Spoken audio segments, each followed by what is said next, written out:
Most people think tariffs are someone else's problem. They sound distant, political, something debated on cable news or argued over in trade meetings halfway across the world. But tariffs are not abstract. They don't stay on spreadsheets or in policy documents. They quietly work their way into everyday life, changing prices, choices, and stability in ways that are easy to miss until they add up. A tariff is simply a tax placed on imported goods. That's the technical definition. But what that definition leaves out is who actually pays it, how it changes behavior, and why its effects are often misunderstood.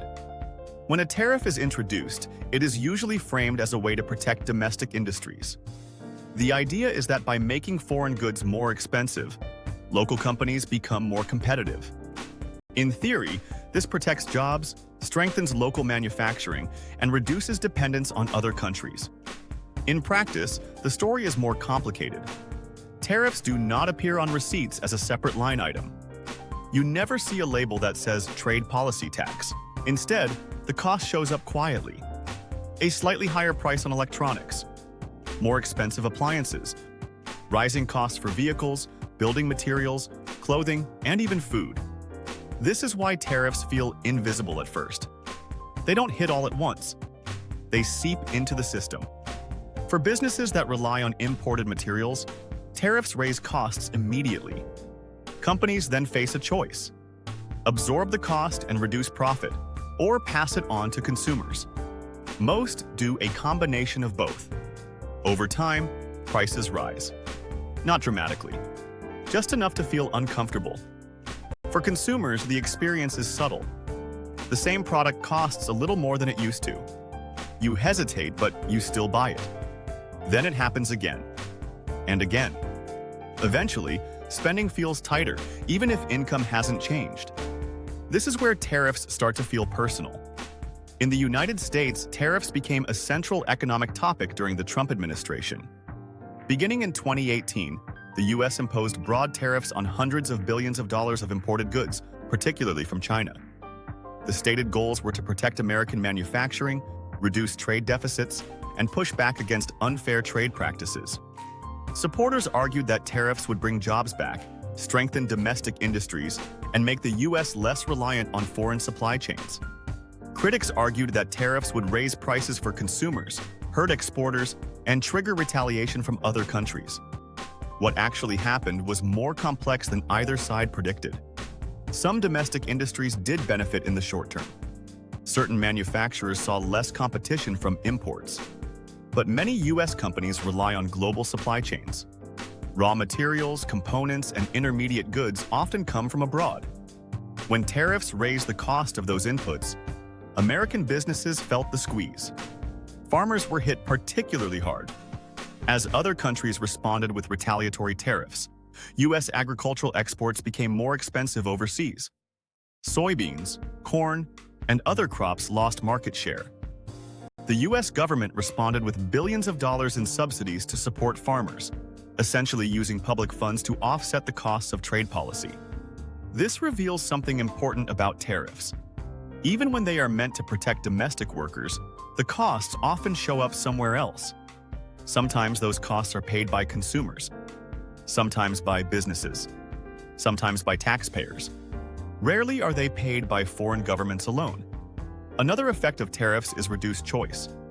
When imported goods become more expensive or harder to source, companies simplify offerings. Fewer models, fewer variations, less competition. Over time, markets become less dynamic. This matters because competition keeps prices down and quality up. When tariffs reduce competition, even domestic producers have less incentive to improve or innovate quickly. Prices stay higher. Options shrink. Tariffs also introduce uncertainty. Businesses struggle to plan when trade rules change frequently. Long-term investments become riskier. Hiring slows. Expansion pauses. These effects do not always show up in headlines, but they shape economic behavior quietly. For individuals, this uncertainty feels like instability. People sense that prices are unpredictable, that planning is harder, that money does not stretch as far as expected. This psychological effect is often overlooked.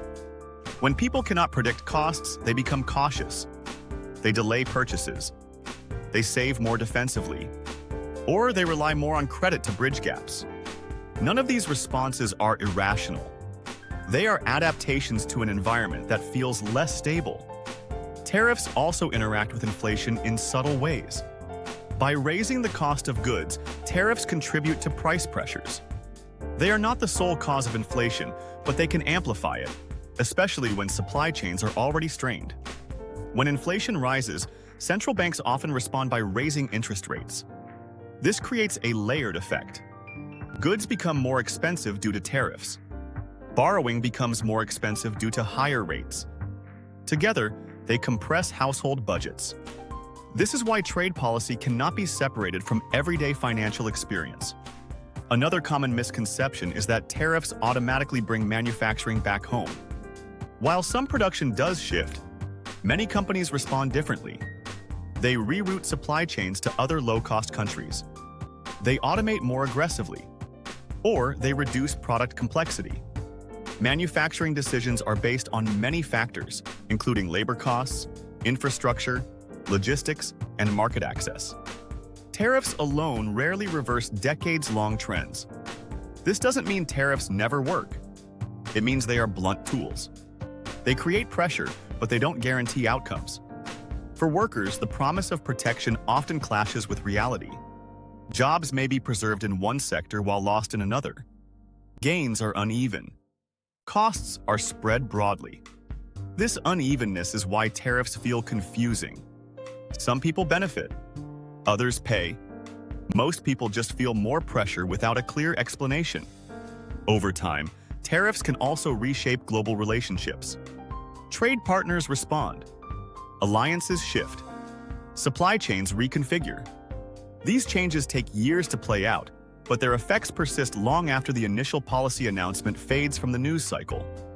From a stability perspective, tariffs highlight a broader truth. Economic systems are interconnected. Policies aimed at one goal often create side effects elsewhere. For individuals trying to build financial stability, this matters because it explains why effort alone does not always produce predictable results. People can work harder, budget carefully, and save consistently, yet still feel squeezed when external forces raise costs beyond their control. Understanding tariffs helps reframe that experience. It shows that some financial pressure is systemic, not personal. There is also a longer-term angle. Tariffs can influence where investment flows. If businesses perceive long-term trade barriers, they may invest domestically, or they may invest elsewhere entirely. These decisions affect job markets, wages, and regional growth over time. In the US, debates around tariffs often return during election cycles. They are politically powerful because they promise protection and fairness. But the trade-offs are real. Tariffs rarely offer simple wins. They redistribute costs and benefits across the economy. For households, the practical takeaway is not to fear tariffs, but to recognize their effects. When prices rise quietly, when choices narrow, when stability feels harder to maintain, trade policy is part of that story. This awareness changes how pressure is interpreted. It shifts the narrative away from individual failure and towards systemic complexity. Tariffs are not inherently good or bad. They are tools. Like all tools, their impact depends on how they are used, how long they are applied, and what conditions already exist. In a stable environment, tariffs may create manageable adjustments. In a fragile one, they can magnify stress. This is why discussions about tariffs often feel incomplete. They focus on national strategy without fully addressing household impact. They talk about jobs and industries, but not grocery bills, loan payments, or long-term planning. At the personal level, financial peace is not about predicting policy perfectly. It is about understanding that external forces shape outcomes and building flexibility where possible. Tariffs remind us that money is not just personal. It is political, global, and structural. Recognizing that does not remove pressure, but it does clarify where that pressure comes from and why it is shared. In an economy shaped by trade decisions, stability comes from awareness, adaptability, and realistic expectations. not from assuming the system is simple or that every outcome is earned. Tariffs are one piece of a much larger puzzle. They influence prices, behavior, and confidence. And like many economic forces, they operate quietly, long before most people notice their effects. Understanding them does not solve everything, but it helps make sense of why money feels harder to manage, even when effort stays the same.